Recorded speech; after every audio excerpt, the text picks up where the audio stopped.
Fasten your seatbelt and get ready for the red-eye. Each week, we'll be immersing you in a world of adventure, from thrilling dramas to side-splitting humour and life-altering moments. Welcome aboard the Red Eye.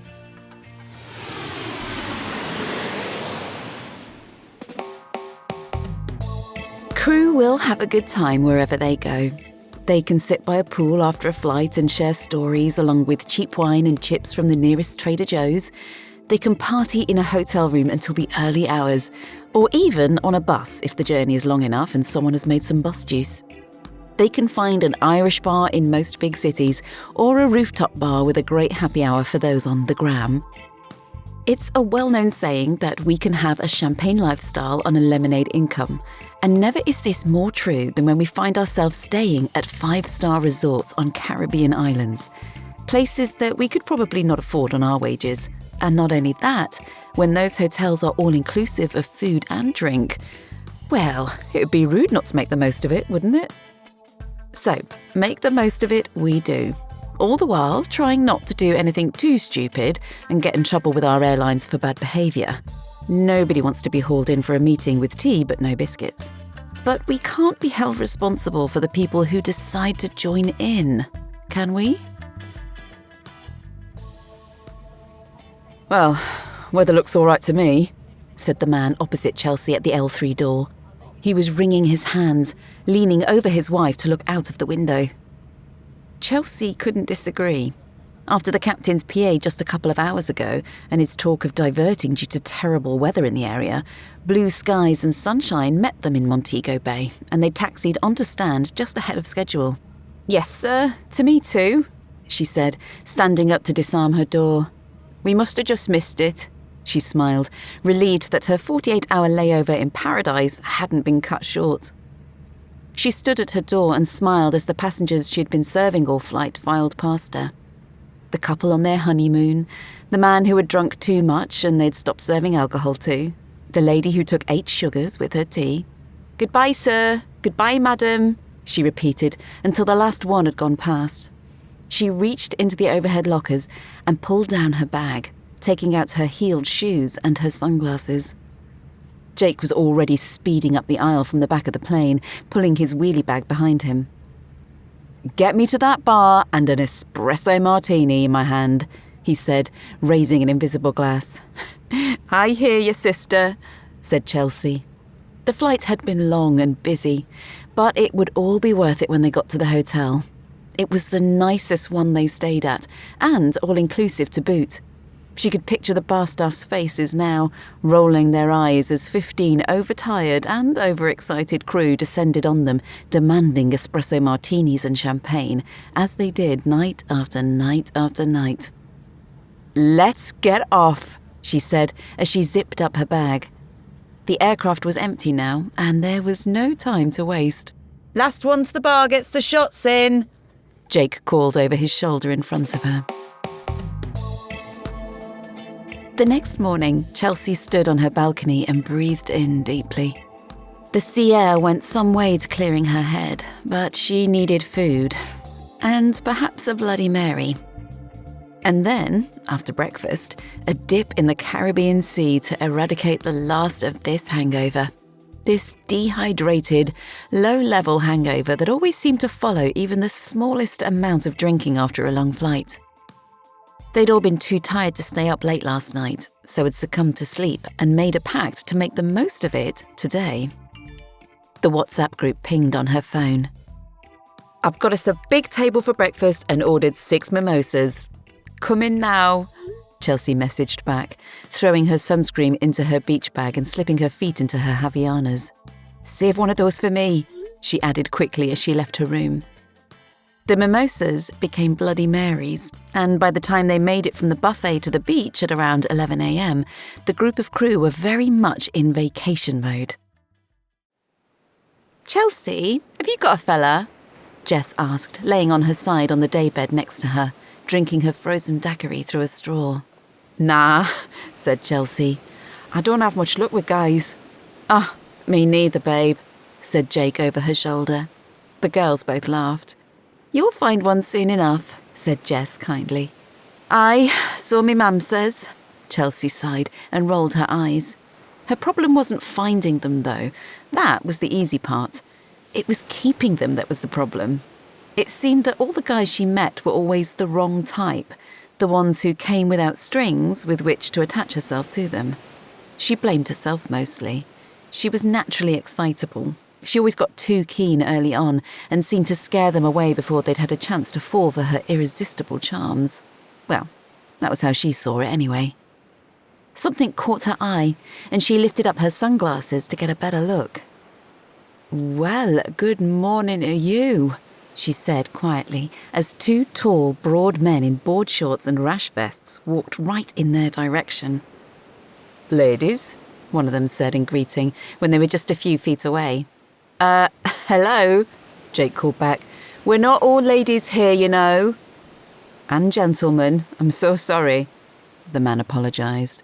Chelsea recognised his northern accent. It reminded her of home, and she noticed that when he smiled, his cheeks dimpled in a super cute way. "Are you all enjoying your morning?" he asked. "We most certainly are," said Marika, lifting her champagne. 5 o'clock somewhere," she winked. "Always," he agreed. Chelsea watched him, admiring this handsome man with his sun-bleached hair and cute but sexy face. "Anyone up for a spot of diving today?" he asked, looking directly at her. She shook her head quickly, but couldn't find any words to reply with. Thankfully for her, Jake didn't have the same problem. "I think we might have gone a bit past that," he giggled. "I don't think it'd be very safe." "Fair enough," he laughed. "How about a sunset boat cruise then? I can do you a special rate of $80 and include drinks." The crew exchanged looks between themselves, but without saying anything, they knew that they were all thinking the same thing. After a short silence, Marika spoke up on behalf of them all. "We are all too poor," she laughed. He squished his eyebrows together like he wasn't really convinced. The truth was, though, that the downside of staying somewhere all-inclusive was that they didn't receive any per diems, and so, if they wanted to spend any money, it would have to come out of their own bank accounts. And why would they do that when they could lay on this beach in 5-star luxury for nothing? "Yeah," added Chelsea, finally finding her voice, the sassy one that popped out sometimes. "So we have to stay here in this terrible hotel and drink these awful free cocktails, I'm afraid." "Aw, I feel bad for you," he said with exaggerated sympathy. "Yeah, it's terrible," she said dryly, shaking her head as she drew a long sip through her straw. He laughed. "Well, if you change your minds later, we're at the dive shack just down there." He pointed down the beach. "We'd love to see you." He was staring directly at Chelsea, and she felt her stomach flutter. "Max?" His friend had been talking to a couple a few sunbeds up and beckoned him over with his hand. "Gotta go. Have a great day, guys," he said, giving them a thumbs up. "See you around." There was a moment's silence as they watched him walk away, broken by a low whistle coming from Jake. "He can show me his diving gear any time," he said. Chelsea nodded her agreement. Why couldn't she find a man like that at home? And keep him, she thought in despair. The music was playing now, a party in full swing in the pool behind them. The sun had dropped in the sky as they sat around in a circle, playing a game of Never Have I Ever. Jake took another sip of his drink, like he had on every round so far. It seemed there was nothing this boy hadn't done. "Jake, you are terrible," howled Jess. "Ah, babes, I know." He laughed into his glass. "Mind if we join you?" They all looked up to see the diving guy from earlier. He had changed out of his uniform, as had his friend who was stood next to him. "Not at all," Jake said, trying his best after all the cocktails to look coy. He moved up on the bed to make room for one of them. "We aren't supposed to mix with the guests here," Max said as he dropped into the space next to Chelsea. "But you guys seem too much fun." Losing her words, once again, she smiled and nodded in understanding. It wasn't unfathomable that a bunch of straight guys would be drawn to a bunch of young girls after all, was it? Marika stood up and wrapped her sarong around her. "Well, you've come at the right time, gentlemen," she said.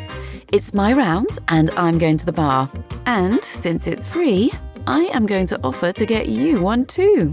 She winked. "Have anything you like." For the next hour, they played more games, and for a moment, Chelsea forgot that the diving guys weren't part of the crew. As the sun set, it was Jake that brought the fun to an end.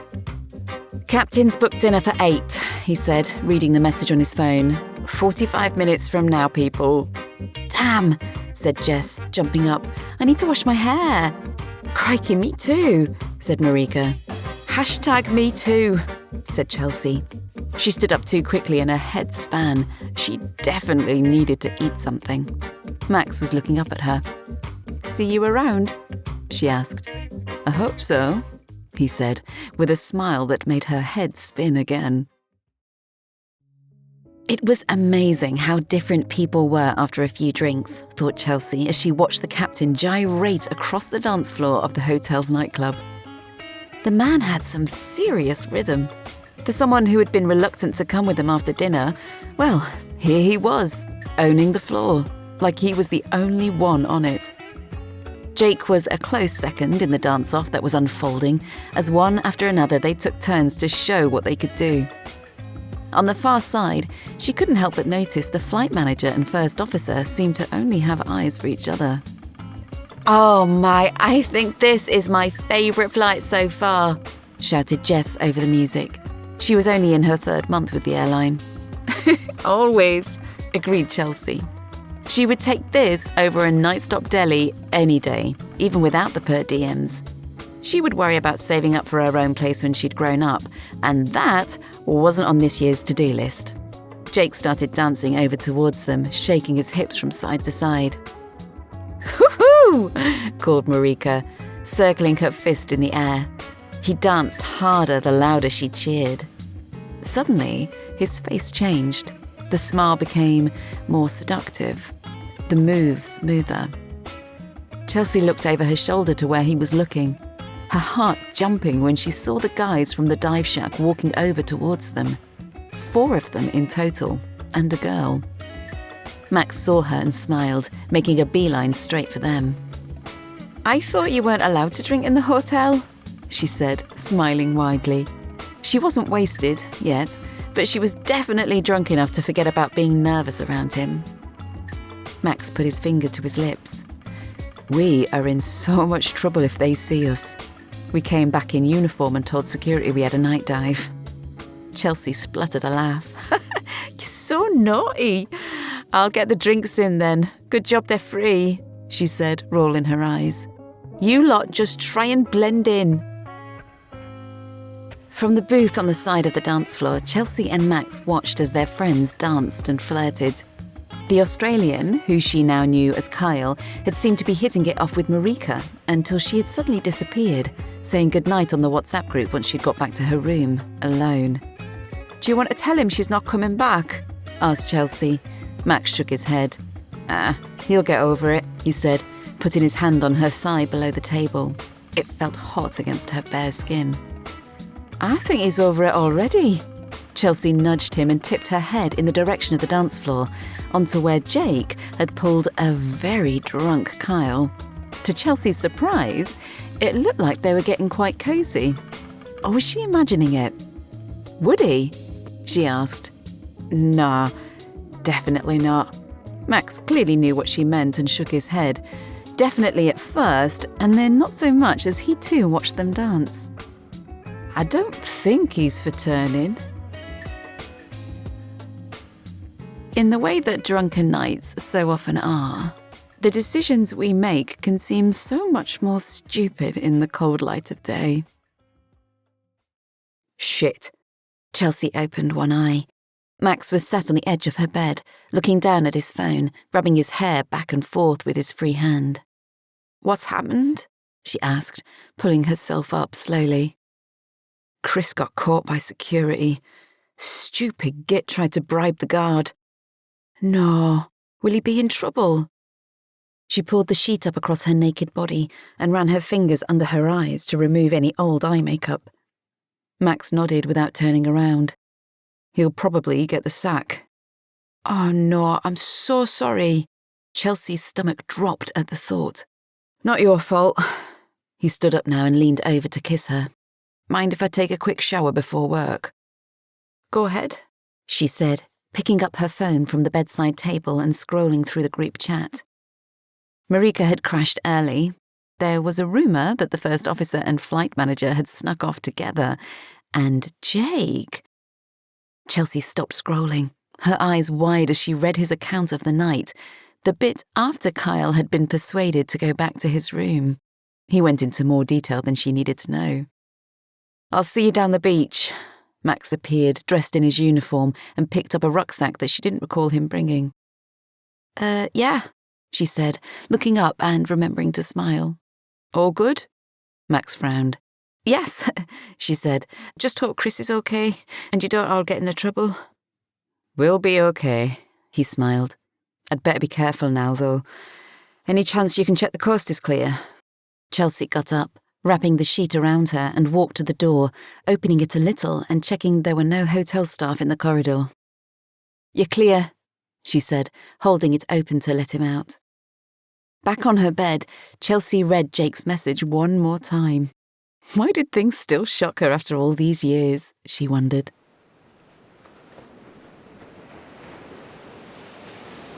Aren't you going to go talk to him? Chelsea asked Jake. He shook his head, eyes closed behind his sunglasses. They were laying at the end of the beach nearest to the dive shack today, and she could see Kyle laid on a bench out the front of it. He'd been there since they'd arrived after breakfast, and she hadn't seen him move once. Was he just hungover? Or was he troubled by his decisions of the night before? There were no mimosas this morning, nor Bloody Marys, or pina coladas. They had to check out this afternoon, and so, however much they wanted one, it wasn't worth getting sacked for the sake of a cocktail. She thought of poor Chris. Had it been worth getting sacked for the sake of a night with the crew? She checked her phone, her heart skipping when she saw a message from Max. Hey, it read. Sorry I can't come over. We've all just been dragged in for a grilling. Word got out. Oh no, she texted back. Are you in trouble? Not sure yet. They're making us sweat. Harsh. At least you haven't been sacked though, I guess. Not yet. Anyway, LOL. Are you back soon? Next week? Chelsea held her breath as she waited for his reply. Awesome. Can I see you? That would be nice, she said, adding a smiling emoji. What she wanted to say was abso-bloody-lutely, that would be totally freaking awesome, but she didn't want to sound too keen. What are you smiling at? She turned to see Marika grinning at her. Might have myself a little date with Max, she said with a smile and a wiggle of her shoulders. Chelsea hadn't expected to be travelling to Negril on her next trip to Jamaica, but as she had just found out that Max and his team were soon leaving the island for Mexico, she had been persuaded to join him on the 2-hour drive. Besides, they'd needed to go somewhere if they wanted to be together, as neither him or any of his friends were going to risk hanging out with a flight attendant in the hotel again anytime soon. Perhaps you can get on a flight to Cancun, he said casually, his arm around her in the back of the taxi. She was looking out of the window while he looked straight ahead. Perhaps, you never know, she said just as casually back. Maybe we can meet up when I'm back in the UK. That would be nice, she said, biting her lip now, trying to stop the smile from spreading over her entire face. Play it cool, she told herself. Don't act too keen. They made small talk as they walked along the beach that evening and ate dinner at Rick's Cafe. To anyone who saw them, Chelsea was sure they looked like the perfect couple, the type of couple that she herself dreamed of being part of. So anyway, what happened about last week in the end? She asked, shaking off the thought as they sat side by side and watched people jump off the cliffs into the sea. Max huffed a laugh. So, we all got a written warning, he said, and we had to go into a meeting with the hotel management to apologise and beg them not to sack us. Oh, and we nearly lost the Mexico contract, but they decided at the last minute to let us keep it. Oops. Chelsea laughed nervously. Sorry. He said, putting his arm around her. Apparently, our reputation is already ahead of us in Mexico. You should be proud of that, said Chelsea with a grin, making him laugh. How was Kyle anyway? She asked after a while. He looked broken the day we left. She had been wondering since she got back whether he had told any of the guys what had happened with Jake, or if he had just pretended it didn't. Yeah, he was a bit distracted for a few days, now you mention it, Max said thoughtfully. He laughed and shook his head. You flight attendants are dangerous to drink with. Chelsea nodded. Yes, she agreed. It seems like we are. He turned and looked at her, staring straight into her eyes. It was all worth it, though, he said. At the point of writing this story, Chelsea and Max continue to talk across the globe, and we hear that they have recently met up for a date in London while he was home on leave. Who knows what the future holds for them? But us romantics at the Red Eye are hoping for the happiest of endings. For Jake and Kyle, too. The Red Eye podcast is produced and narrated by me, Ali Murphy. These stories are based on true events, but certain details, characters, and timelines have been altered to protect the innocent. Visit our website, theredeyepod.com, to subscribe to our newsletter and to find out details on how you can contribute your story for us to turn into an episode. If you enjoyed listening to our stories, please like, subscribe, and review. Thank you.